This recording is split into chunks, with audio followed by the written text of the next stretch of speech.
दो दोस्तों ने किया जब मौत का सफ़र। आइए चलिए जानते हैं पूरी कहानी। एक बार की बात थी। अजय और विनोद दोनों दोस्त एक बार ट्रेन से सफ़र कर रहे थे। दोनों दोस्तों को जो था विनोद के गांव जाना था। अजय भी अपने दोस्त के साथ उसके गांव जा रहा था। ये दोनों दोस्त जो थे, देर रात इनकी ट्रेन थी, करीब 12 बजे के वक्त। तो ये दोनों जो थे अपने एक ऑटो से जो था रेलवे स्टेशन पहुँचे। तो रेलवे स्टेशन पर जब पहुँचे तो देखा कि वहाँ पर जो था एकदम वीरान और सुनसान पड़ा हुआ था। ये दोनों जो थे ये हैरान थे कि भला एकदम से ही इतना वीरान कैसे हो सकता है रेलवे स्टेशन।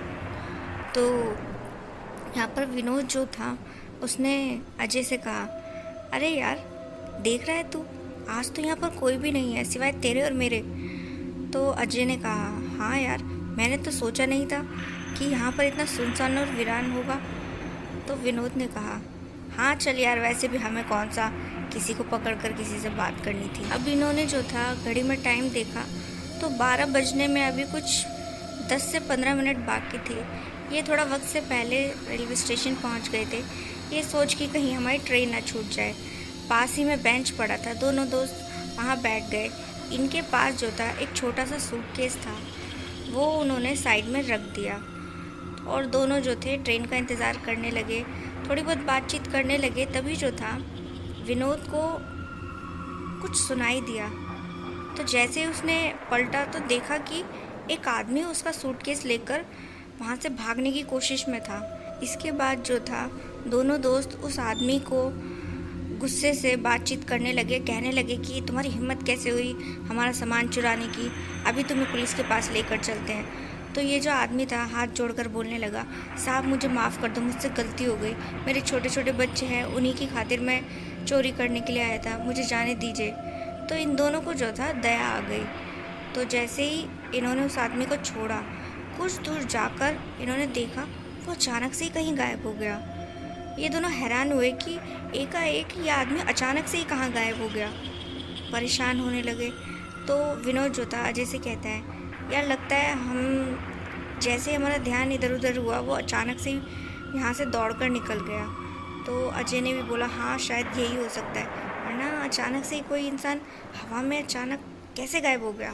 तभी अचानक से उन्होंने देखा कि 12 बजने में कुछ 5 मिनट बाकी थे। तभी एक ट्रेन वहाँ पर आकर रुकी।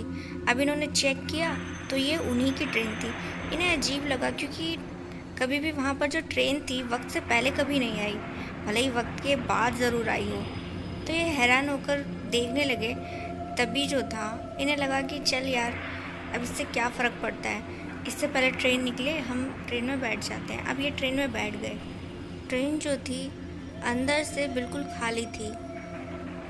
ये दोनों इधर उधर चेक करने लगे तो ऐसा लगा जैसे इनके अलावा कोई है ही नहीं ट्रेन के अंदर। तो ये अपनी सीट पर जाकर बैठ गए।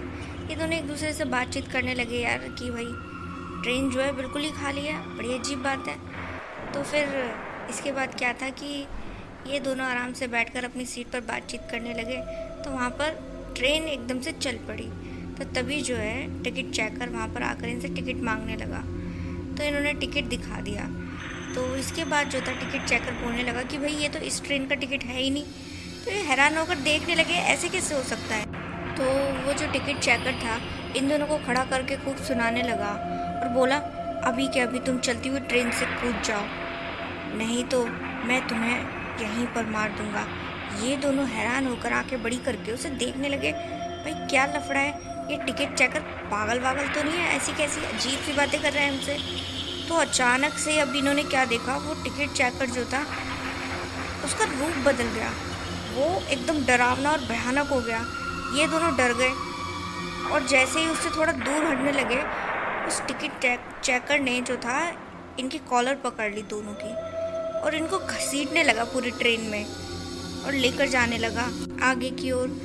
तो ये दोनों जो थे खुद को छुड़वाने की पूरी कोशिश करने लगे और अपनी कोशिश में जैसे ही कामयाब हुए तो इन्होंने देखा कि वो टिकट चेकर जो था वो बड़ी तेज़ी से रफ्तार से जो था वहाँ से कहीं गायब हो गया।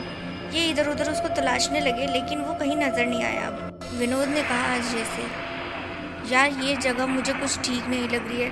ये ट्रेन, शायद वाकई में हम किसी गलत ट्रेन में चढ़ गए हैं और ये लोग इंसान नहीं है, ज़रूर कोई भूत प्रेत है। अजय ने यहाँ पर कहा, हाँ लेकिन मेरे दोस्त हम क्या करें? अब हम कैसे इन लोगों से बचेंगे? कहीं हमें मार ना डाले। विनोद ने कहा, तू चिंता मत कर, भगवान सब ठीक कर देगा, हम यहाँ से ज़रूर ज़िंदा बचकर निकल पाएंगे। तो यहाँ पर जो विनोद था उसने कहा, जैसे ही किसी रेलवे स्टेशन पर जो था ये ट्रेन रुकेगी, हम तुरंत ही वहाँ पर उतर जाएंगे। तो अजय ने कहा कि ठीक है यार, जैसे तू कह रहा है हम फिर वैसे। ट्रेन के अंदर अजीबोगरीब डरावनी आवाज़ें उन्हें डरा रही थी और अब माहौल पहले से ज़्यादा डरावना और भयानक हो चुका था।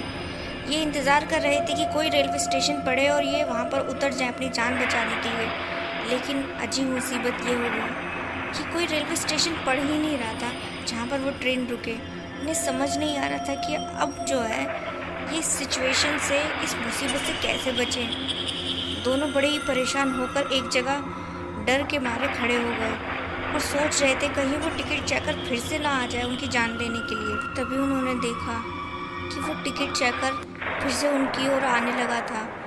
ये लोग डर गए और परेशान हो गए कि क्या करें। वो टिकट चेकर उनके पास फिर से आया और फिर से वही सब सवाल करने लगा। तो ये दोनों घबराने लगे। तो टिकट चेकर ने कहा, तुम्हारे पास टिकट नहीं है ना, अब तुम्हें यहाँ से कूदना पड़ेगा वरना मैं तुम्हें मार डालूँगा। तो विनोद जो था उस टिकट चेकर से कहने लगा, देखो हमें जाने दो, हमने तुम्हारा क्या बिगाड़ा है, क्यों हमारे पीछे पड़े हो। वो टिकट चेकर जो था पागलों की तरह हंसने लगा और फिर से उन दोनों का कॉलर पकड़कर वो ट्रेन में घसीटने लगा। ये दोनों घबराने लगे, डरने लगे, चीखने चिल्लाने लगे कि भाई हमें छोड़ दो। बट वो टिकट चेकर जो था उनकी एक नहीं मानी और वो उनको घसीटे जा रहा था, जिसकी वजह से उन्हें बहुत चोट लग चुकी थी। अब यहाँ पर जो था विनोद ने कहा, देखो हमें जाने दो, हम तुम्हारी बात मानने को तैयार हैं। तो अजय ने कहा, लेकिन भाई हम मर सकते हैं। तो विनोद ने कहा, अब कौन सा जिंदा है, इसकी यही हरकतें चलती रहीं तो हम वैसे भी मर जाएंगे। इसके बाद जो था टिकट चेकर ने उन्हें छोड़ दिया और कहा, ठीक है तो तुम इस चलती ट्रेन से कूदने को तैयार हो। तो वो दोनों ने हामी भर दी और फिर उसके बाद जो था वो दोनों जैसे ही चलती ट्रेन से कूदे तो अचानक से ही वो बेहोश होकर वहीं गिर गए। और इसके बाद जब उन्हें होश आया तो उन्होंने खुद को एक हॉस्पिटल में पाया। तो किसी से बातचीत के दौरान जो था उन्हें पता चला कि किसी आदमी ने उन्हें वहाँ एडमिट करवाया था। रेलवे स्टेशन पर वो बेहोशी की हालत में मिले थे और इस तरह उनकी जान उस रोज़ बच गई।